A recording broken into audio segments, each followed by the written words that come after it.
සාදු සාදු සාදු නමස්කාර වේවා බුදුරුවනට සැමදා බුදු හිමි සරණ යමි.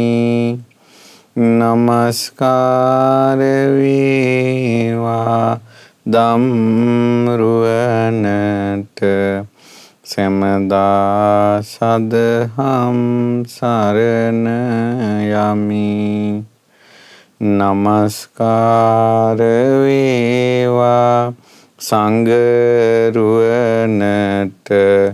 සැමදා මහා සංඝ සරණ යමි.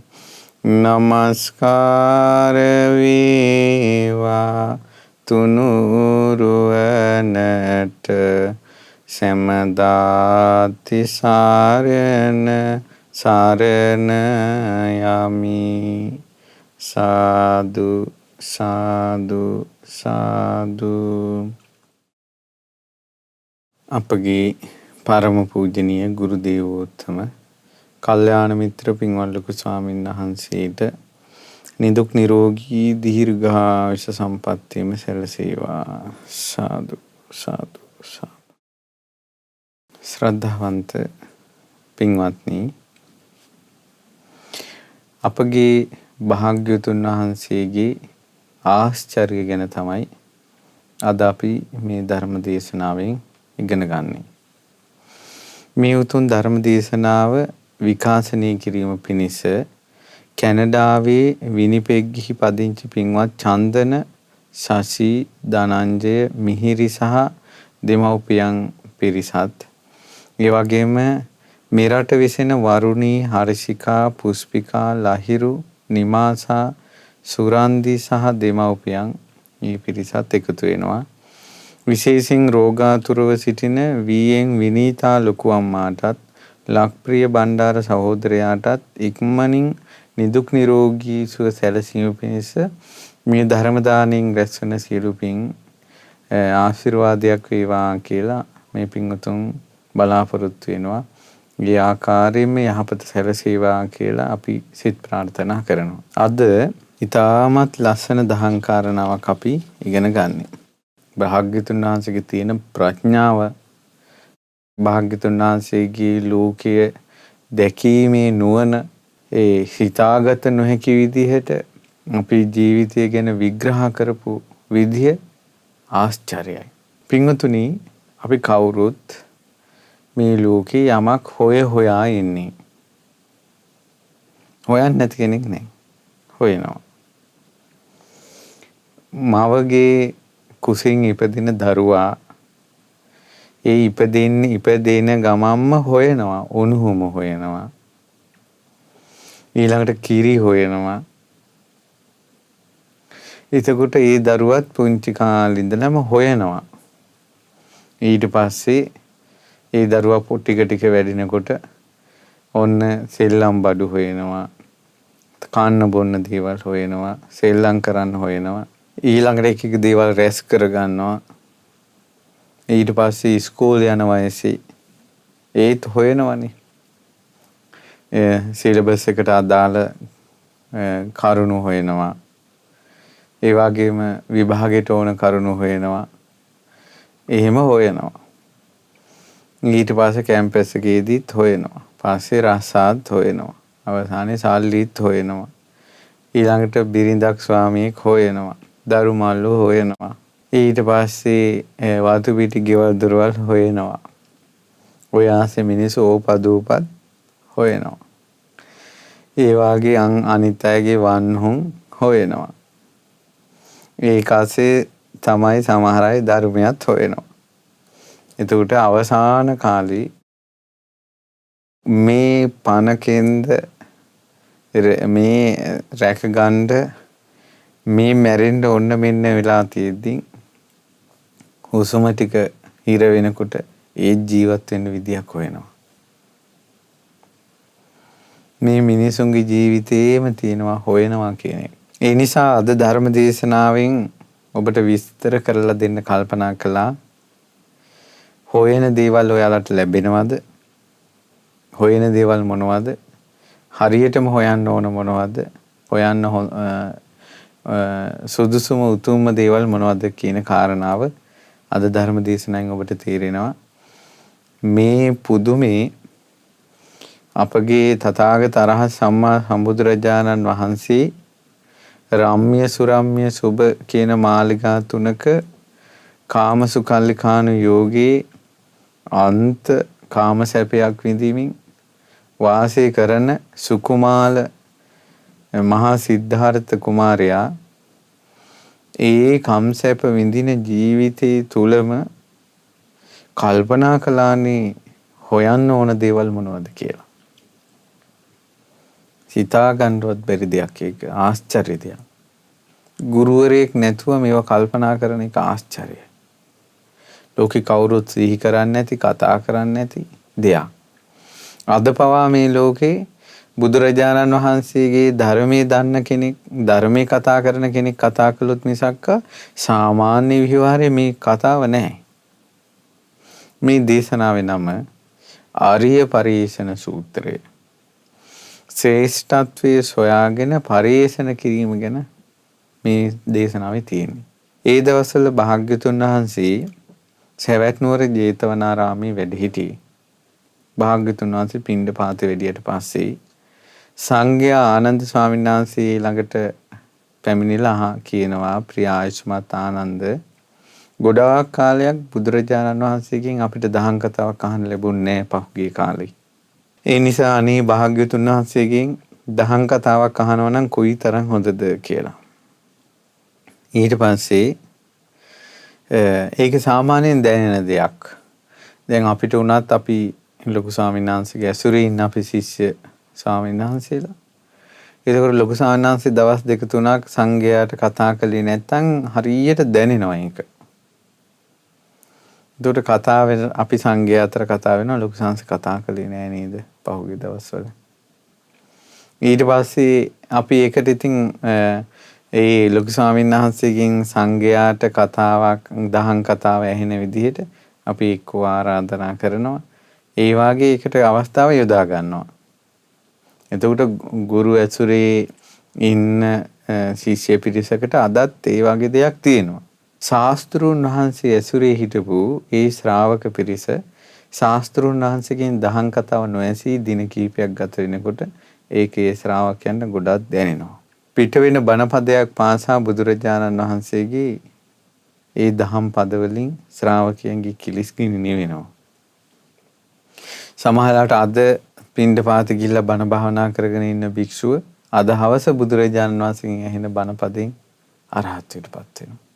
ඉතින් ඒ නිසා මේ මාර්ගඵලලාභයෙන් බිහි කරන දහම් කතාවනේ ආශ්චර්ය වූ භාග්‍යතුන් වහන්සේ තුළ තිබෙන්නේ. ඊට පස්සේ ආනන්ද ස්වාමීන් වහන්සේ කියා හිටිනවා එහෙනම් ප්‍රිය ආයුෂ්මතුනි ඔය රම්මක කියන බ්‍රාහ්මණයාගේ ආශ්‍රමය ඔය ළඟ තියෙනවා. ඔබ වහන්සේලා හවස එතෙන්ට එකතු වෙන්න. අපිට බොහෝ විට අද භාග්‍යතුන් වහන්සේගෙන් මේ දහම් කතාව අහන්න පුළුවන් වෙයි. එතකොට ආනන්ද ස්වාමීන් වහන්සේ භාග්‍යතුන් වහන්සේ අද හවස රම්මකා බ්‍රාහ්මණයාගේ ආශ්‍රමයට යනවා. ඊළඟට එතනදී ධර්මයේ දේශනා කරනවා. ඒ මොකවත් දන්නේ නැහැ. ආනන්ද ස්වාමීන් වහන්සේට තිබුණා සිතාගත නොහැකි තරම් හැකියාවක් අනුමාන කිරීමට. සිතාගත නොහැකි තරම් හැකියාවක් ආනන්ද ස්වාමීන් වහන්සේට තිබුණා අනුමාන කරනවා. මෙහෙම වෙන්නේ කියලා. හරියටම හරි ඒක. ඊට පස්සේ එදා භාග්‍යතුන් වහන්සේ සවැත් නුවර පිණ්ඩපාතේ වැඩලා ආනන්ද ස්වාමීන් වහන්සේට කියා හිටියා ආනන්ද අපි පූර්වාරාමයට යමු. ඒතර සවැත් නුවර ජේතවනාරාමේ ඉඳලා කිලෝමීටර කිහිපයයි පූර්වාරාමයට. කිලෝමීටර 2-3ක් වගේ. එතකොට දෙව්රම් වෙහෙරෙන් පූර්වාරාමයට පා ගමනින් වඩිනවා. අදටත් එහෙම තමයි. ඊට පස්සේ බුදුරජාණන් වහන්සේ සවස් කාලේ පූර්වාරාමේ වැඩ ඉඳලා ඉර බැහැගෙන යන්න කිට්ටු වෙනකොට ආනන්ද ස්වාමීන් වහන්සේට වදාලා ආනන්ද ඇඟපත ටිකක් හොදගන්න නැගෙනහිර නාන තොටුපළට අපි යමු. එහෙමයි ස්වාමීනි කියලා බුදුරජාණන් වහන්සේ සමග ආනන්ද ස්වාමීන් වහන්සේ පැන් පහසු වෙන්න වැඩම කළා. නැගෙනහිර නාන කුටුවෙන් පැන් පහසු වෙලා සිවුර පොරවගෙන තිත සිවුරු වේලාගෙන ආනන්ද ස්වාමීන් වහන්සේ භාග්‍යවතුන් වහන්සේට ඒ වෙලාවේ දේශනා කරනවා කියා හිටිනවා ස්වාමීනි භාග්‍යවතුන් වහන්සේ මේ රාම්මක බ්‍රාහ්මණයාගේ ආශ්‍රමයේ ඉච්චර දුර නෑ. ඒ රාම්මක බ්‍රාහ්මණයාගේ ආශ්‍රමය ගොඩාක් රමණීයයි ලස්සනයි. බලන්න හිතෙනවා. අනේ අපේ භාග්‍යවතුන් වහන්සේ අපිට අනුකම්පා කළා රාම්මක බ්‍රාහ්මණයාගේ ආශ්‍රමයට වඩිනවා නම් කොයිතරම් හොඳද? භාග්‍යවතුන් වහන්සේ ඉවසාව දාලා. ඒකට ඒ කාලේ ඕනම තැනකට යනවා. දැන් බ්‍රාහ්මණ, පරිබ්‍රාජක, තාපස ආරාම වලට ඒක කිසිම දෘෂ්ටි දර්ශන ભેදයක් නැතුව කට්ටිය එකතු වෙනවා. දේවරං වෙරට තාපසයොත් වෙනවා. දේවරං වෙරේ සංඝයා තාපසාරාම වලටත් යනවා. එච්චර ඒ කාලේ අර ආගමය සම්බන්ධයෙන් මේ තිබ්බ දැක්ම දැන් අද කාලේ ආගම් අපි ගත්තොත් එහෙම බෞද්ධ ආගමේ ගත්තත් හින්දු ආගමේ මුස්ලිම් ආගමේ වෙනත් මොනවා හරි ආගම් ගත්තත් කතෝලික ආගම් ගත්තත් ඔක්කොම තම තමන්ගේ ආරාම පවුරු පරාකාර ගේට්ටු වලින් වහගෙන ඉන්නේ. නින්ද සිද්ධ වෙලා. මොහු වෙන්නේ ඉස්සර එහෙම නෙමෙයි. ඉස්සර ඒ ආරාම වලට යනවා. ඉතින් භාග්‍යවතුන් වහන්සේ රාම්මක බ්‍රාහ්මණයාගේ ආරාමයට වඩිනකොට සංඝයා කලින්ම ඒ ආරාමේ මේ අර රැස්වීම ශාලාවේ ඇතුලේ සාකච්ඡාව. බුදුරජාණන් වහන්සේ ඇතුලේ කතාවක් ඇති වෙන බව දැනගෙන දොරටුව ළඟ වැඩ හිටියා. කතාව අවසන් වුණාට පස්සේ භාග්‍යවතුන් වහන්සේ වැඩි දොරවල් වහලා තිබිලා තියෙන දොරට තට්ටු කරනකොට දොර ඇරියා. ඊට පස්සේ භාග්‍යවතුන් වහන්සේ ආශ්‍රමේ රාම්මක ආශ්‍රමේ පනෝප ආසනේ වැඩ ඉඳලා සංඝයාගෙන් අසා වදාලා පින්වත් මහණෙනි මොනවද දැන් කතා කර හිටියේ මා පැමිණෙන්න පෙර ස්වාමීනි වෙනත් බාහිර කතාවක් නන් නෙවෙයි බුදුරජාණන් වහන්සේ ගැනමයි කතා කර හිටියේ සාදු සාදු පින්වත් මහණෙනි බොහොම හොඳයි ගිහි ගෙදර අත්හැරලා ශ්‍රද්ධාවෙන් පැවිදි වෙච්ච කුල පුත්‍රයන්ට හරි අගේ ඇති කතාවක. එනම් බුදුගුණ කතාව කරන එක, බුදුගුණ අහන එක, බුදුගුණ කතා කරන එක ශ්‍රද්ධාවෙන් පැවිදි වෙච්ච කුල පුත්‍රයෙකුට අගේ. සම්නිපතිතානං වූ භික්ඛවේ ද්වයං කාරණේය. එකතු වුණාම පින්වත් මහන්නි කාරණා දෙකක් කරන්ට. ධම්මිවා කතා ආරියෝවා තුන්නි භාවෝ. ධාර්මික කතාව එහෙම නැත්නම් ආර්ය වූ තෘෂ්ණී භූත භාවයේ භාවනාවක ඉදී වාසය කරන්න. බුදුරජාණන් වහන්සේ මේ වෙලාවේ දැන් බලන්න ලස්සනට ආනන්ද ස්වාමීන් වහන්සේ අනුමාන කරපු විදිහට රාම්මක ආශ්‍රමය මේ රාම්මක බ්‍රාහ්මණයාගේ ආශ්‍රමයේදීම දහම් කතාව ඇති වුණා. බුදුරජාණන් වහන්සේ දේශනා කරනවා පින්වත් මහණෙනි පරේෂණ කරන දේවල් කොටස් දෙකක් තියෙනවා. ඒ තමයි ශ්‍රේෂ්ඨත්වයේ සොයා කරන ආර්ය පරේෂණය. ශ්‍රේෂ්ඨ නොවන දේවල් හොයන අනාර්ය පරේෂණය. ඔන්න ආර්ය පරේෂණ අනාර්ය පරේෂණ. දැන් ඔබ හොයන දේවල් අයිති ආර්ය පරේෂණයටද අනාර්ය පරේෂණයටද කියලා දැන් ඔබව කල්පනා කරන්න. මේ ජීවිතය ගැන බලන විදිහක්. පින්වත් මහණෙනි ශ්‍රේෂ්ඨ නොවන දේ සොයා පරීක්ෂණ කිරීම කියන්නේ මොකද්ද? ශ්‍රේෂ්ඨ නොවන දේවල්. පින්වත් මහණෙනි මෙහිලා ඇතමෙක් තමාත් ඉපදෙන ස්වභාවයෙන් ඉඳගෙන ඉපදීමට අයත් දෙයක් වෙනුවෙන් පරීක්ෂණ කරනවා. ඒ මොනවද? ඒ වගේම තමන් ජරාවටපත් වෙන ස්වභාවයෙන් ඉඳගෙන ඒ කියන්නේ දිරණ ස්වභාවයෙන් වයසට යන ස්වභාවයෙන් ඉඳගෙන දිරණ වයසට යන දේවල්ම හොයලා පරීක්ෂණ කරනවා.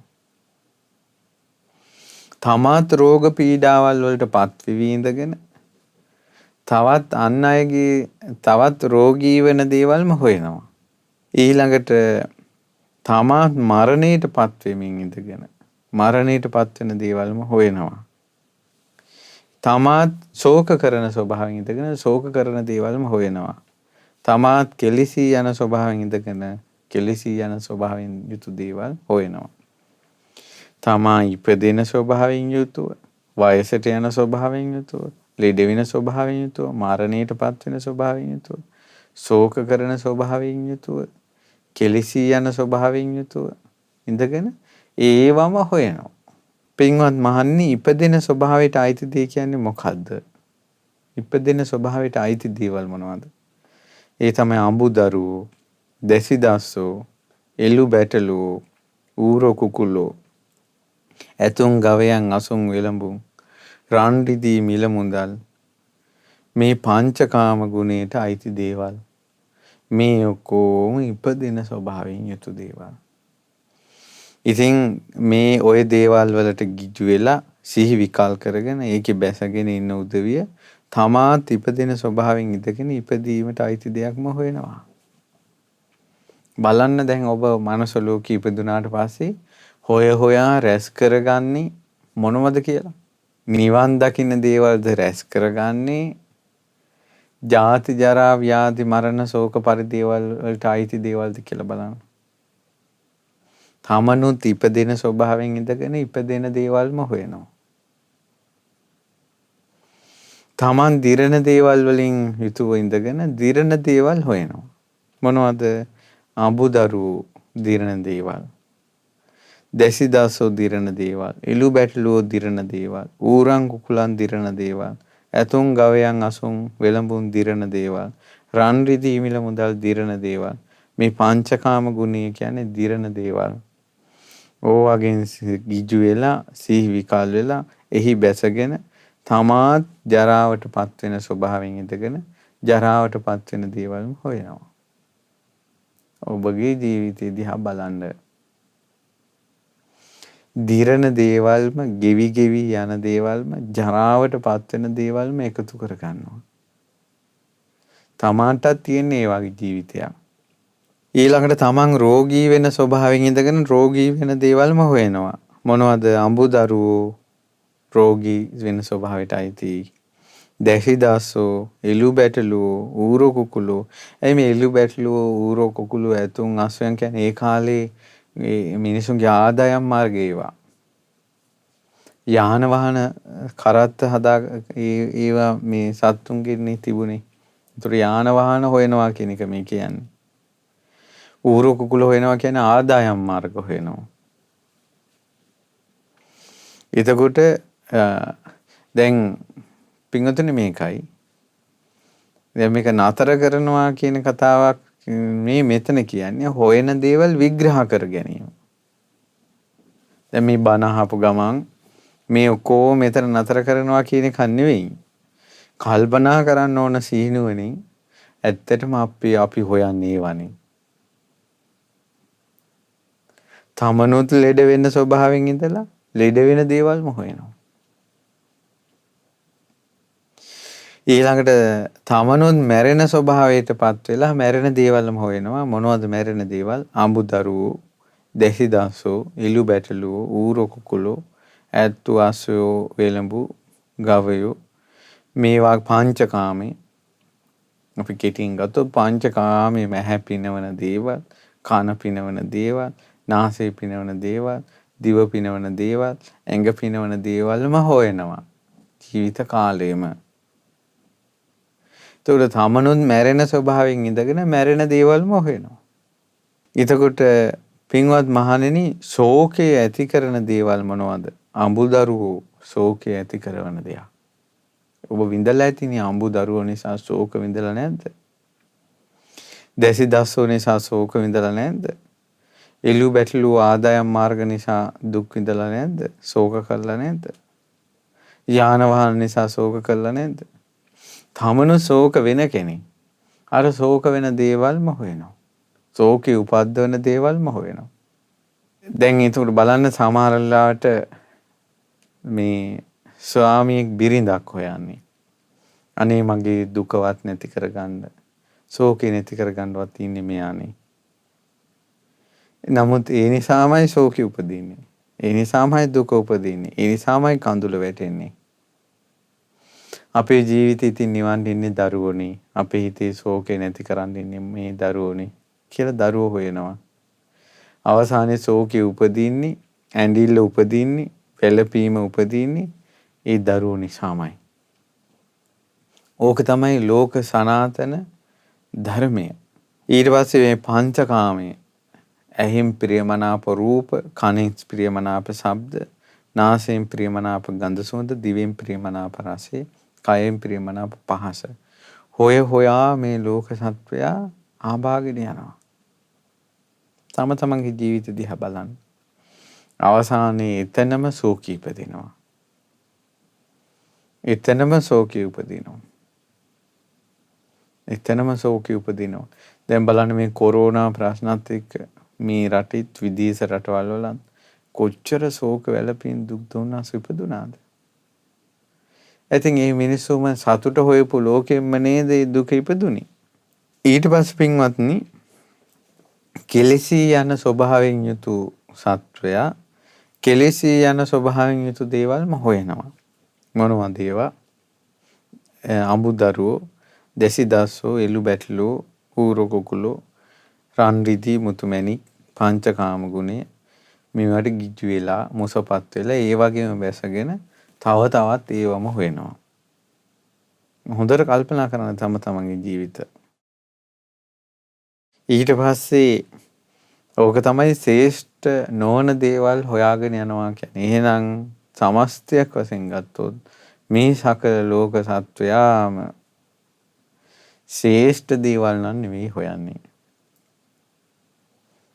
ඒ නිසා හඳට තියෙන දුර හෙව්වත් මේ ශාරීරික අංශුවක් ගානේ රෝග හැදෙන විදිය හෙව්වත් ඊළඟට මිනිසුන්ගේ සියලු ආතාවිච්ච හෙව්වත් කේන්දරයේ ග්‍රහචාරයේ කොයි විදිහට තියනවාද කියලා හෙව්වත් ඊළඟට පොරොන්දන් හැම එකක්ම හෙව්වත් මේ හෙවිල්ල නම් ශ්‍රේෂ්ඨ දෙයක් නෙවෙයි. ඒකෙන් ජාති ජරා මරණ ශෝක පරිදේව දුක් දෝමනස්යෝම උරුම කරගන්නවා. සසරටම යනවා. ඉතින් පින්වත් මහණෙනි ශ්‍රේෂ්ඨත්වය හොයාගෙන යනවා කියන්නේ මොකද්ද? පින්වත් මහණෙනි සමහර කෙනෙක් මේ ඔක්කොම කරන දෙයක් නෙමෙයි. සමහර කෙනෙක් තමා ඉපදෙන ස්වභාවයෙන් ඉඳගෙන ඉපදෙන ස්වභාවය ආදීනව තීරුම් අරන් ඉපදීමක් නැති අනුත්තර වූ හැමදේම නිදහස් වූ නිවන සොයාගෙන යනවා. ඉපදුන නිසානේ මේ දුක් අන්දරාව කියලා තීරුම් අරන් ඉපදීමේ ආදීනව දැනගෙන ඉපදෙන්නේ නැති ධර්මයක් හොයාගෙන යනවා. නිවන සොයාගෙන යනවා. තමත් ජරාවටපත් වෙන ස්වභාවයෙන් යුක්තව ඉඳගෙන ජරාවටපත් වෙන්නේ නැති දෙයක් හොයාගෙන යනවා. තමන් ලෙඩ වෙන ස්වභාවයෙන් ඉඳගෙන ලෙඩවීමෙන් නිදහස් වීමක් හොයාගෙන යනවා. ඒ කියන්නේ අනුත්තර වූ අමා මහ නිවන. ඊළඟට තමන් ශෝක කරන ස්වභාවයෙන් ඉඳගෙන ශෝක නොකරන ධර්මය හොයාගෙන යනවා. නිවන සොයාගෙන යනවා. තමන් මැරෙන ස්වභාවයෙන් ඉඳගෙන මැරෙන්නේ නැති දේවල් හොයාගෙන යනවා. මරණයෙන් නිදහස් වීම නම් අමා මහ නිවන. ඊට පස්සේ තමන් ශෝක වෙන ස්වභාවයෙන් ඉඳලා ශෝක නොවනදී තමන් කෙලෙසෙන ස්වභාවයෙන් ඉඳගෙනම කෙලෙසෙන්නේ නැති දෙයක් සොයාගෙන යනවා. මේ සියලු දුකින් නිදහස් අමා මහ නිවන සොයාගෙන යනවා. ඒ නිසා අමා මහ නිවන සොයනවා නම් කෙනෙක් එයා තමයි ශ්‍රේෂ්ඨතම දේ සොයාගෙන යන්නේ. හැබැයි මතක තියාගන්න තමන් ප්‍රශ්නේ වලේ වැටිලා තමයි ගොඩේමක් හොයන්නේ. එතකොට දැන් ඒකනේ කියන්නේ ඔහෙලා ඔය නිවනට තියෙන ආසාව ගන්නකොට ආසාවක් කියන්නේ මේ බුදුරජාණන් වහන්සේ එපා කියපු දෙයන්නේ ඒකත් ආසාවක් නේ කියලා පඬිත මිනිසු පුරසාරන් දෙඩුවට මේ ලෝක සත්වයා මේ කෙලෙස් සහිත ලෝකේ ඉඳලම තමයි කෙලෙස් වලින් නිදහස් වීමක් හොයන්නේ. අඳුරේ ඉඳලා යාලෝකයක් හොයන්නේ. ඕන තරම් වැරදෙන්න පුළුවන්. ඕන තරම් වැටෙන්න පුළුවන්. ඕන තරම් රස්තියාදු වෙන්න පුළුවන්. ඕන තරම් වෙහෙසෙන්න පුළුවන්. මක් නිසාද? ඒ ආලෝකය හොයන්නේ අඳුරේ නිසා. අඳුරේ නිසා. ආලෝකය පහල කරගත්තා නම් වැටෙන්නේ නෑනේ. ඇයි පේනවා මෙතන වලක්. මෙතන ගැට්ටක්. Tamandම පේනවනේ. එහෙනම් කොහොමද වැටෙන්නේ? ඒ නිසා ආලෝකය පහල කරගන්න කල්ම තමයි මේ සියලු අරුබුද. මේ සියලු අරුබුද ආලෝකය පහල කරගන්න කල්. ඒ කියන්නේ ප්‍රඥාව පහල කරගන්න කල්. සම්මා දිට්ඨිය උපද්දවා ගන්න කල් තමයි මේ තියෙන වෙහෙස කර බව, තේරෙන්නේ නැති බව, වැටහෙන්නේ නැති බව මේ සියලුම දේවල් තියෙන්නේ සක්කාය දිට්ඨියත් එක්ක. ඉතින් ඒ නිසා පින්වත්නි දැන් මේ ලෝකේ යම් කිසි කෙනෙක් අමා මහ නිවනට කැමති නම්, නිවන සොයනවා නම්, නිවන තියෙන දිශාවට යනවා නම් ආන් ඒකම තමයි ශ්‍රේෂ්ඨ. මේ ජාති ජරා මරණ ශෝක පරිදේව කෙලිසීන් සහිත මේ සසරට අයිති දේවල්. අමුදරුවෝ පිටිපස්සේ, ගෙවල් දොරවල් පිටිපස්සේ, වතු පිටිපස්සේ හිත ඒ පිටිපස්සේම හිත ගාටන ස්වභාවය මේ ලෝක සත්වයට මහත් වූ අභාග්‍යයක්. ශ්‍රේෂ්ඨ නෑ. එහෙනම් මේ ලෝකේ ශ්‍රේෂ්ඨ මිනිස්සු කීයෙන් කී දෙනාද ඉන්නේ? උපාධියකින් ශ්‍රේෂ්ඨ බව හොයන්න බෑ. කතිකත්වයෙන් ශ්‍රේෂ්ඨ බව හොයන්න බෑ. ධනයෙන් ශ්‍රේෂ්ඨ බව හොයන්න බෑ. පානාලද ප්‍රාතිහාර්යකින්වත් ශ්‍රේෂ්ඨ බව හොයන්න බෑ. ශ්‍රේෂ්ඨ බව හොයන්නේ ඔහු සොයාගෙන යන්නේ ඔහු කැමති වෙන්නේ කොමටද කියන එකත් එක්කයි. ඔහු කැමති නිවනට නම්, ඔහු කැමති මේ සසර දුකින් නිදහස් වෙන්න නම් ඒ අය ශ්‍රේෂ්ඨයි. ඒ නිසා මේ ලෝකේ සියලු පිරිස් අතර අමා නිවන සොයාගෙන කතාවක් දරාගත් ඒ සංඝයාම ශ්‍රේෂ්ඨ බව භාග්‍යතුන් වහන්සේ වදාලා. ඉතින් ඒ නිසා හැබැයි ඉතින් නිවනේ පැතුම, නිවනේ සසර දුකෙන් නිදහස් වෙන බව, මේ ජාති ජරා මරණ ශෝක පරිදේවයන්ට අයිති දේවල් වල ආදීනව දකින්න බව තියෙන්න ඕන ශ්‍රාවකයන්ට. ඉතින් මේ කාරණාවේ බුදුරජාණන් වහන්සේ අපූර්ව දෙයක් විස්තර කරනවා. එතනදීන් තමයි භාග්‍යතුන් වහන්සේගේ ආශ්චර්ය ප්‍රකට වෙන්නේ. පින්වත් මහණෙනි, මම පවා සම්බුද්ධත්වයට පත් වෙන්න කලින් බෝධිසත්ව ජීවිතයක් ගෙවද්දී මමත් ඉපදෙන ස්වභාවයට අයිති දෙයක් ඉඳගෙන ඉපදෙනට අයිති දේවල්මයි හෙව්වේ මමත් බෝධිසත්ව කාලේ. මමත් ලෙඩ වෙවි ඉඳගෙන ලෙඩ වෙන දේවල් හෙව්වේ. මමත් රෝගී වෙන ස්වභාවයෙන් ඉඳගෙන රෝගී වෙන දේවල් හෙව්වේ. ඊළඟට මම ශෝක පරිදේව කෙලිසින් සහිතව ඉඳගෙන මමත් ඒව හෙව්වේ. දෙමව්පියන් මං ආදරෙන් ලං කරගත්තා.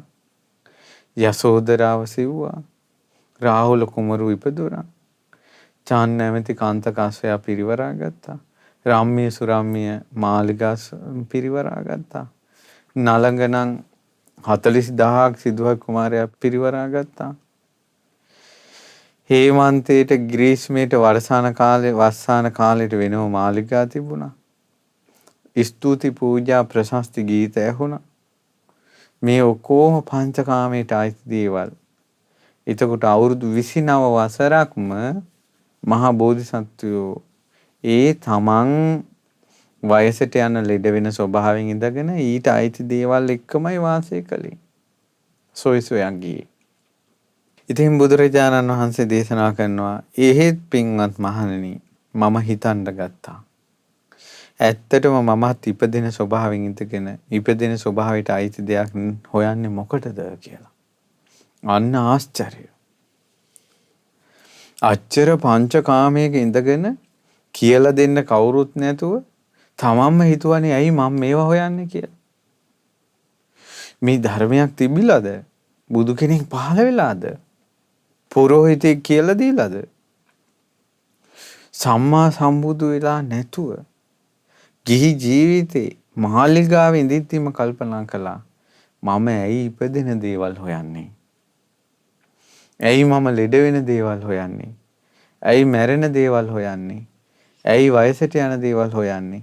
ඇයි ශෝක පරිදේවයන්ට අයිති දේවල් හොයන්නේ? ඇයි මම කෙලෙසෙන දේවල් හොයන්නේ? එතරම් කෙලෙසෙන දේවල් කියන්නේ අපේ හිත කෙලෙසෙනවා නම් කෙලෙසෙන්නේ ඕවා නිසානේ. මේ පංචකාමෙත් එක්කනේ. ඒ නිසා ඇයි මම මේවා හොයන්නේ? ඒ නිසා මම මේන් නිදහස් වුණ අනුත්තර වූ නිවන සොයාගෙන යනවා කියලා මම කල්පනා කළා. එතකොට දැන් සාමාන්‍යයෙන් ඇසළ පුම්පෝය දවසක ඇසළ සඳ නැගිරැයක කාන්ත කසුපිට චන්න ඇමතිතුමා සමග මහා බෝධිසත්වය අභිනිෂ්ක්‍රමණය කළා කියලා අපි ඉගෙන ගත්තට ඒ අභිනිෂ්ක්‍රමණයට මහා බෝධිසත්වයන්ගේ හිතේ කල්පනාව දැන් අපි ඊට කලින් ධර්ම දේශනාවල් ඉගෙන ගත්තා මහා බෝධිසත්වෝ ගෙදර ඉඳලාම කල්පනා කළා මම වයසට යන කෙනෙක් වයසට යන ස්වභාවය ඉක්මවලා නැහැ කියලා තරුණ මන්දේ ප්‍රහාණය කළා. මම ලෙඩ වෙන කෙනෙක් ලෙඩ වෙන ස්වභාවය ඉක්මවා නැහැ කියලා ආරෝග්‍ය මන්දේ ප්‍රහාණය කළා. මම මැරෙන කෙනෙක් මැරෙන ස්වභාවය ඉක්මවලා නැහැ කියලා ජීවිත මන්දේ ප්‍රහාණය කළා. මේ විදිහට ඒ මද තුනම ප්‍රහාණය කරලා තමයි උන්වහන්සේ අභිනිෂ්ක්‍රමණය කළේ. අභිනිෂ්ක්‍රමණය කළේ. එතකොට මම ලෙඩ වෙයිද වයසට යයිද මම මැරිලා වැටෙයිද කියලා දුෂ්කර ක්‍රියා කරනකොට සිතුවිල්ලක්වත් උපදින්නේ නැහැ. මහා පුරුෂ ලක්ෂණ අතුරුදහන් වෙනව නේද? මගේ රන්වන් ශාරීරිය දැන් අවපැහැගැන්වෙනව නේද කියලා හිතෙන්නේවත් නැහැ. ඇයි මද ප්‍රහාණය වෙලා. එතකොට ඒ ජාති ජරා මරණ ගැන කොච්චර කොයි විදිහට එක එක ආකාරයෙන් සිදුහත් කුමාරයා කල්පනා කරලා තියෙනවද? දැන් මේ දේශනාවේ තියෙන සිදුහත් කුමාරයා කල්පනා කළා කියනවා මහා බෝධිසත්වයෝ මම ඇයි මේවා හොයන්නේ? ඇයි මමත් මැරෙන කෙනෙක් යසෝදරත් මැරෙන කෙනෙක්. මමත් මැරෙන කෙනෙක් රාහුලයන්ොත් මැරෙන කෙනෙක්. මමත් මැරෙන කෙනෙක් සුද්ධෝදන පිය රජතුමා ගෞතමී මව බිසව මැරෙන කෙනෙක්. චන්න කාන්තක ආදී අශ්වයෝ ඊළඟට මේ රම්ම්‍ය සුරම්ම්‍ය සුභ මාලිගා දිරලා මහ පොළොවට පස්වල යන දවසක් එනවා. මගේ හිතේ ශෝක උපදිනවා නම් මේවා නිසාම නේද ශෝක උපදින්නේ. මේ රන් රිදී මුතු මැණික් ඔක්කොම වෙනසලා යනව නේද?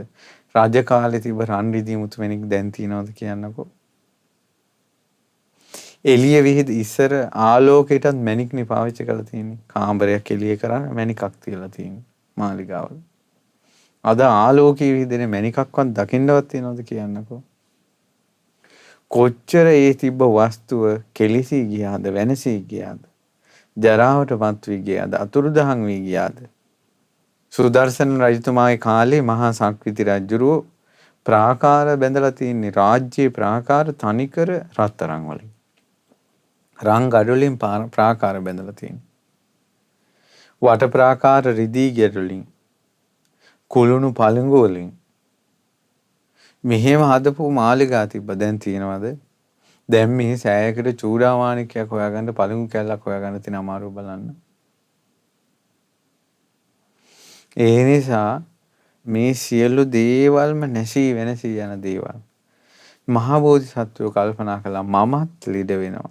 මමත් වයසට යනවා. මමත් මැරෙනවා. ශෝක කරනවා. මගේ හිතත් කෙලෙසෙනවා. ඊළඟ මමත් ඉපදෙන කෙනෙක්. ඇයි මම මෙහෙම ඉඳගෙන ඒවටම අයිති දේවල් හොයන්නේ ඇයි මං? කියලා මම හිතනකොට මට අමාමහ නිවන ඉපදීමකට අයිති නැති. ඒතර නිවන කියන එක ගැන මහා බෝසත්වයන්ගේ හිතේ ඇති වුණ අදහස තමයි ඉපදීමට අයිති නැති. ලෙඩවීමට අයිති නැති. මරණයට අයිති නැති. ශෝක කිරීමට අයිති නැති. වැළපීමට අයිති නැති. කෙලෙසීමට අයිති නැති දෙයක් තමයි මං හොයන්නේ කියලා තමන් හොයන දේ පිළිබඳව කලින්ම නිගමනයක් තිබුණා. කවුරුත් කියලා දීලා නෙමෙයි. ඒකයි මේ ආශ්චර්යය. ඒ තමන් හොයන දේ එතනයි. ඊට අදාළ නැති කිසිම දෙයක් ළඟ නතර වෙන්නේ නැහැ. ඊට පස්සේ කියනවා පින් භාග්‍යතුන්ස් දේශනා කළා පින්වත් මහණනි මම පස්සේ කාලේ හොඳ තරුණ වයසේදී කලු කෙහි තියෙන කාලේ සොඳුරු යෝන් වයසේදී ජීවිතේ පළමු වයසේ අවුරුදු 29ක් කියන්නේ අවුරුදු 100ක් 120ක් ආයුෂ තියෙන ලෝකේ අවුරුදු 29 කියන්නේ ඉතාමත් යොවුන් නාබර තරුණ වියට. අද කාලේ අවුරුදු 29 30 වුණාට පස්සේ තරුණකම අවසාන කාලේ වගේනේ. ඒ හේතුව මිනිසුන්ගේ වයස අවුරුදු 50කටක් නිසා. වැහැරෙනවා. ඒ අවුරුදු 50 60 වෙනකොට අතට හැරමිටිය ගන්න දත් වැටෙන විදියට අවුරුදු 29 වෙනකොට අද කාලේ තරුණයෝ වැහැරෙනවා. 120ක් 100ක් ආයුෂ තියෙන කාලේ මේ දැන් කාලේ සොළොස්වි ඇති තරුණයෙකුගේ තියෙන ඒ ජවය පෙනුම ඒ තාරුණ්‍ය අවුරුදු 29 කෙනා තුලක් තියෙනවා. ඒ ආයුෂ වැඩි. ආයුෂ වැඩි. මේ අවුරුදු 80000ක ආයුෂ තියෙන කාලේ චූටි ළමයින්ගේ පෙනුම දහර ළමා වයස අවුරුදු 500ක් තියෙනවා. අවුරුදු 500ෙම චූටි ළමයි. විවාහ වෙන වයසක් එන්නේ අවුරුදු 1000ක් විතර ගියාට පස්සේ.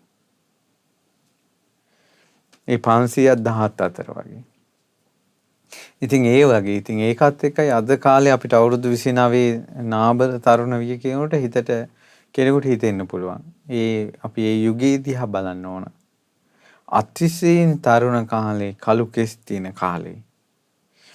සිදුහත් මහ බෝධිසත්වයෝ ජීවිතේ පළමු වයසේදීම මව්පියන් අකමැතිව සිටිද්දී. ඉතින් ඒ නිසා දැන් සමහර අය ඇයි අවුරුදු 29 දී රාහුල කුමාරයා ඉපදුනේ. ඒ කාලේ එහෙම ලොකු මේ විවාහ වෙලා ඊළඟ අවුරුද්දේ බබා ලැබෙන්න ඕන. ඊළඟ අවුරුද්දේ තව බබෙක් ලැබෙන්න ඕන කියලා මේ අසනීප නැහැ. ඒ කාලේ මිනිසුන්ට ආයුෂ තියෙනවා. ඒ නිසා මේ අවුරුදු 29 30 කියලා කියන්නේ ඒ කාලේ තරුණ වයස. ඒ නිසා ළමයි ගැන ලොකුවට බලාපොරොත්තු තියෙන කාලයක් නෙවෙයි. ඉතින් මහා බෝධිසත්වයන්ට සංසාරේම පුත්‍ර වෙලා ඉපදෙන මේ මහා පිනැති රාහුලයන් පුතෙකු වෙලා ඉපදෙන කල්ම ඒ යශෝදරා මේ දේවීන් වහන්සේගේ පුත්‍ර වෙලා ඒ ලෝකේ ස්වභාවය හැදුනා. ඉතින් කොහොම හරි අර තරුණ වයසේදී අම්මා තාත්තා අඬද්දී මොහුණු කඳුළු වලින් වැටි තිබෙද්දී තමයි මහා බෝධිසත්වෝ පැවිදුනේ. පැවිදිලා කිං කුසල ගවේෂී කියලා කුසල් හොයන කෙනෙක් බවට පත් වුණා. කුසල් කියලා කියන්නේ ඉපදීමෙන් නිදහස් වෙන්න, වයසට යෑමෙන්, ලෙඩවීමෙන්, මරණයෙන්, ශෝකයෙන්, කෙලෙසීමෙන් නිදහස් වෙන්න පුහුණු කරගත යුතු ගුණ ධර්මය. කිං කුසල ගවේෂී කියලා මම හෙව්වා. මම මෙහෙම සොයාගෙන යනකොට පින්වත් මහණෙනි ආලාර කාලාම ළඟට මම ගියා. ආලාර කාලාම මාහට කියා දුන්නා ආකින්චඤ්ඤායතනෙ වඩන හැටි.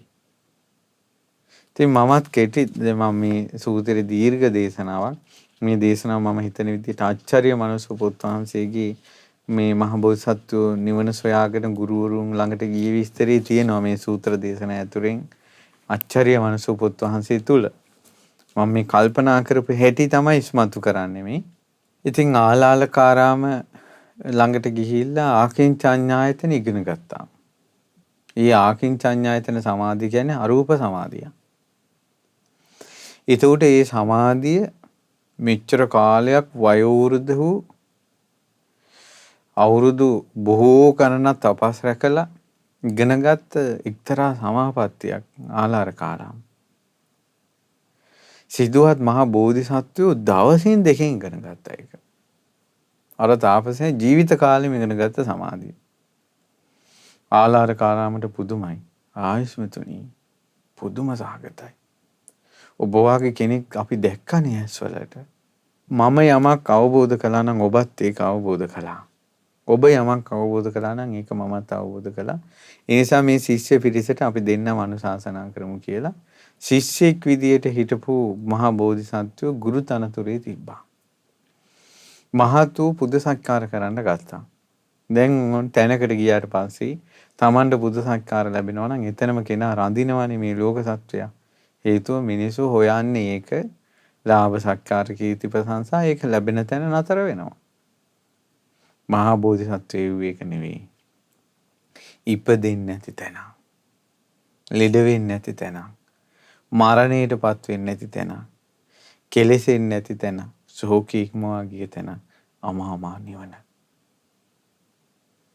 අන්නේ ඉලක්කෙම හිත තියෙන නිසා ආර්ය පරිශ්‍රණය කරපු නිසා මහා බෝධිසත්වයන් හිතුණා මේ ආකින්චඤ්ඤායතන සමාධියෙන් මැරෙන අය ආකින්චඤ්ඤායතන ලෝකේ උපදිනවා. ඒ කියන්නේ ඉපදීමේ නිදහස් වෙලා නැහැ. කොහොමද තනියෙන් තේරුම් ගත්තා? ආලාර කාලහම නිවන විදිහට පෙන්නපු දෙත් ඊ ජාති ජරා මරණ දැක්කා. ආශ්චර්යයි. මහා බෝධිසත්වයෝ ආශ්චර්යයි. භාග්‍යතුන් වහන්සේගේ ආශ්චර්යය ගැන කුමන කතාවද? ආශ්චර්යයි. ඊට පස්සේ එතනින් මහා බෝධිසත්වයෝ මේ වෙන් වෙලා ගියා. දැන් අනිත් අය අඬද්දී යන්න එපා කියද්දී එතන අත්හැරියා. ඇයි හොයන දේ නැහැ. ඊට පස්සේ උද්දක රාම පුත්‍ර. ඒ කියන්නේ රාම කියන තාපසයා මුළු ජීවිත කාලෙම බණ භාවනා කළා එක්තරා ධර්ම සමාපත්තියක් ඉපැද්දුවා. ඒ තමයි අරූප සමාපත්තිය. නේව සංඥා නා සංඥායතනෙ. ඒ තමයි මේ ලෝකේ සාමාන්‍යයෙන් තාපසයෝ සමවදින ඉහළම සමාපත්තිය අරූප සමාපත්තිය. එතනින් එහාට තාපසයන්ට සමවදින්න සමාධියක් නැහැ. ඒක රාම කියන තාපසයා සමවැදුණා. ඔහුගේ පුත්‍රයා හිටියා උද්දක. ඒතර උද්දක තාත්තා කියපු ධර්මයේත් එක්ක මේ පිරිස හදාගෙන ඉන්නවා. ඉතින් උද්දක රාම පුත්‍ර ළඟට බෝධිසත්වෝ ගිය වෙලාවේ මටත් මේ ධර්ම විනය හැසිරෙන්න ඕන කියනකොට හොඳයි මේ හික්මෙන්ද නොනැති කෙනෙකුට මේක අවබෝධ කරන්න පුළුවන් කියලා ධර්මයේ කියලා දෙද්දී තොල සොලවන පමණින් අවබෝධ කරගන්නවා. ඉතින් ඒක කවර කතාවද? මහා බෝධිසත්වයෝනේ. ඊට පස්සේ ඇහුවා රාම මේ කිව්ව රාම පුත්‍ර උද්දකගෙන් ඇහුවා උද්දක පියතුමා රාම අවබෝධ කරපු ධර්මය ඔච්චරද? නෑ. විශාල සමාපත්තියක් තියෙනවා. ඒක තමයි නිවන. ඒ තමයි නේව සංඥා නා සංඥායතන. ඉතින් ඒ මහා බෝධිසත්වෝ මේ විස්තර අහගෙන තමනුත් නේව සංඥා නා සංඥා එක දවසින් දෙකෙන් නේව සංඥා නා සංඥායතන අර රාමයා මුළු ජීවිත කාලෙම මහන්සිලා උපද්දවපු සමාධිය මොහොතින් ඉපැද්දුවා. ඊට පස්සේ උද්දකට මේ විස්තරය කියද්දි උද්දක කියනවා ආශ්චර්යයි. මෙහිම කෙනෙක් දැක්කනේ. අපේ පියතුමා අවබෝධ කරපු ධර්මයේ ඔබ අවබෝධ කළා. ඒ නිසා ඔබතුමා අපිට අනුග්‍රහ කරන්න ඕන කියලා අර සබ්‍රහ්මචාරීව හිටපු මේ මහා බෝධිසත්වෝ ගුරු තනතුරේ තිබ්බා. අර උද්දක රාම පුත්‍ර ශිෂ්‍යෙක් වුණා. දැන් සත්කාර සම්මාන කරන කොහොමද අද කාලේ ලෝකෙට ඔහොම එකක් වුණොත්? මහා බෝධිසත්වෝ හිවි ලාභ සත්කාර කීර්ති ප්‍රශංසා පිරිස් පාලනය නෙවෙයි. හිව්වේ ඉපදෙන්නේ නැති දෙයක්. ලෙඩ වෙන්නේ නැති දෙයක්. මරණයටපත් වෙන්නේ නැති දෙයක්. ශෝක වැළපීම් දුක් දුම්නස් වලට අයිති නැති දෙයක්. මහා බෝධිසත්වෝ තනියෙන්ම තේරුම් ගත්තා මේ නේව සංඥා නා සංඥායතන සමාධියෙන් මැරෙන කෙනා නේව සංඥා නා සංඥායතන ලෝකේ උපදිනවා. ඒතර ඉපදීමකින් තොර දෙයක්නේ සොයාගෙන ආවේ. දැන් ඉපදෙන දෙයක් ලැබිලා තියෙන්නේ. මා සොයන නිවන මේක නෙවෙයි. දැක්කද හිතේ ඉලක්කයක් තිබීම. ආද කාලේ සංසාර දුකින් නිදහස් වෙන්න ඕන, ජාති ජරා මරණ වලින් නිදහස් වෙන්න ඕන කියලා ඔන්න බණ අහන්න එනවා. ඇවිල්ලා බණ අහන එකාට මයික්යක් දුන්නොත් එහෙම ඒක මයික්යත් අරින්නේ ආය. එතන නතර වෙනවා. බැරි වෙලාවත් එයාගේ මයික් එක ගත්තොත් එහෙම එයා එතනින් පස්සේ බණ අහන්න එන්නේ නැහැ. මොකටද ආවේ කොතනද නැවතුනේ මොනවද හිව්වේ? ඊට පස්සේ ඔන්න සංසාර දුකින් නිදහස් වෙන්න ඕන කියලා බණ අහන්න එනවා. ඒතකොට එයාගේ කල්කිරියාව දිහා බැලලා මෙයා නම් හොඳ කෙනෙක් මේ ශාසනික කටයුතු වලට කියලා ඔන්න මේ දායක සභාවේ සභාපති කරනවා, ලේකම් කරනවා, කොමිටියට දානවා. දැම්මට පස්සේ ඉතින් එහාට එයා අල්ලන්න බෑ ආය. එයා කතා කරන්නේ මං අහවල් කමිටියේ මෙහෙමයි මං අහවල් නිලතලේ දකින්න දරනවා. බැරි වෙලාවත් එයා එතනින් අයින් කළොත් එහෙම ආයෙ නැහැ. ආවේ මොනව හොයාගෙනද? නතර වුණේ කොහෙද? හොඳට බලන්න. හොඳට බලන්න. මට කතා කළේ නෑ, hina වුන්නේ නෑ කියලා කොච්චර අතාරිනවද බන අහන ඒවා. ඊළඟට අපිට බෑන්නා අතාරිනවනේ. ජාති ජරා මරණ වලින් මේ දුක්ගින්දරෙන් නිදහස් වීමක් හොයාගෙන එන්න ඕන. එතකොට ඒ ඇහෙන හැම බණ පදයකම බුදුරජාණන් වහන්සේ දේශනා කරපු ධර්මයක් ඔබ අහනවා නම් ඒ ධර්මයේ ශෝක වැළපීම් දුක් දොම්නස් වලින් එතෙර වීමක් ගැන කියවෙනවා. ඔබ හොයන දේ ධර්මයේ තුල තියෙනවා. ඔබ කවදාවත් ඔබ මේක අතාරින්නේ නැහැ. දැන් සමහර අය අද කාලේ එක එක නාටකම් නටන විචූරණ නටන වෙනම කට්ටියක් ඉන්නවනේ අපි ආගම අතෑරියා බුද්ධ ආගම අතෑරියා. අතාරින්න උන්ට බුද්ධ ආගමක් තිබෙත් නැහැ. බුද්ධ ශාසනයෙන් වුන් හොයපු දෙයක්වත් නැහැ.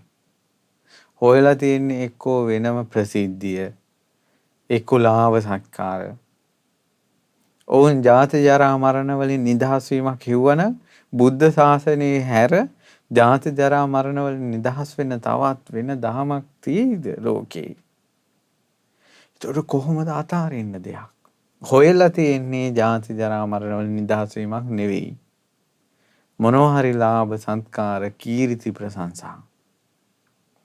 එහෙනම් තමන් පන්සලේ හරි වෙහෙරක් හදනවා නම් බෝධියක් සෑයක් සෙනසුනක් ආවාසයක් හදනවා නම් සංසාර දුකෙන් නිදහස් වීමක් පිණිස නම් ඒ පින්කම කළේ. හාමුදුරුවෝ කතා කළේ නෑ කියලාවත් දායක සභාවට ගත්තේ නෑ කියලාවත් එයා පන්සල අතාරින්නේ නෑ. එයා මේ පින කළේ සංසාරෙන් නිදහස් වෙන්න. ඒක කාටවත් වළක්වන්න බෑ.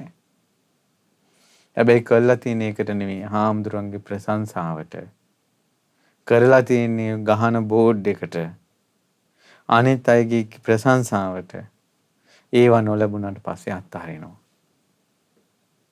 කොච්චර වෙනසක්ද කියලා බලන්න.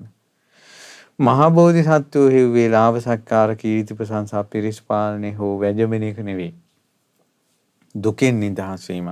ඒ නිසා වැජඹෙන්න කොච්චර තැන් තියෙද්දි ඒ හැම දෙයක්ම අත්හැරලා බුදුරජාණන් වහන්සේ දේශනා කළා.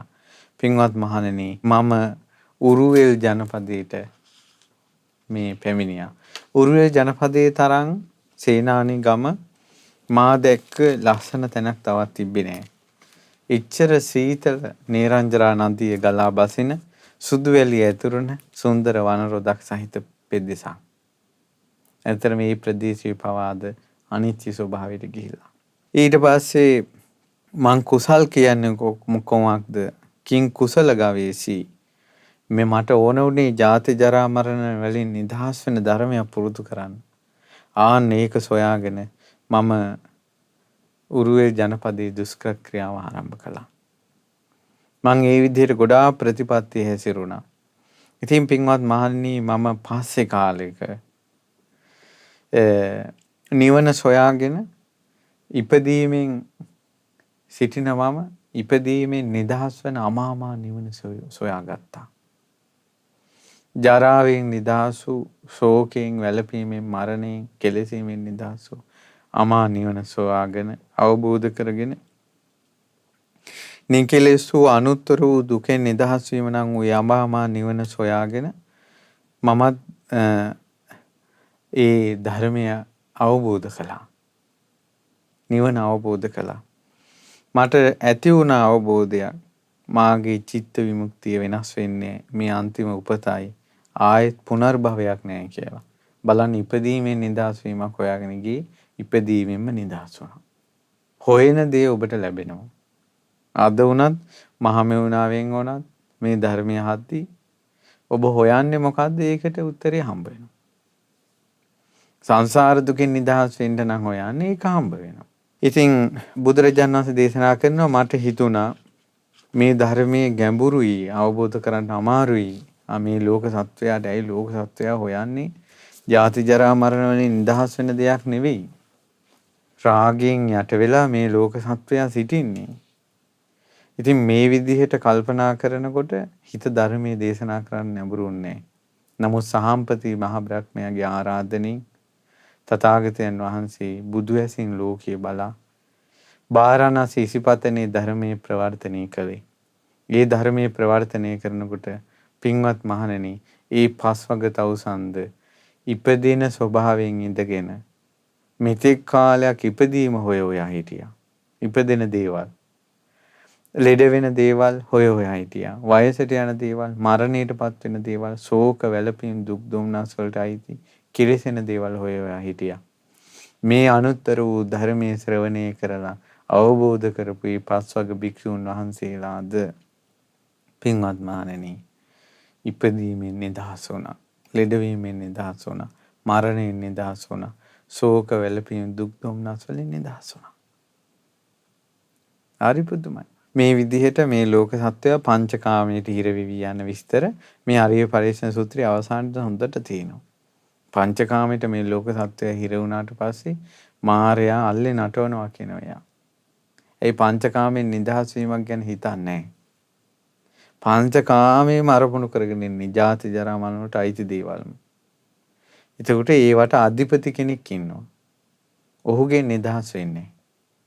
හරියට මේ මද්දට අහුවන මුවෙක් ඔයේ වැටිලා ඉන්නවා. ඉතින් බලන කෙනාට තේරෙනවා මේක මද්දට අහු වෙලා ඔයේ වැටිලා ඉන්නවා. දැන් මුව වැද්දා ආපු ගම මේක ඉවරයි.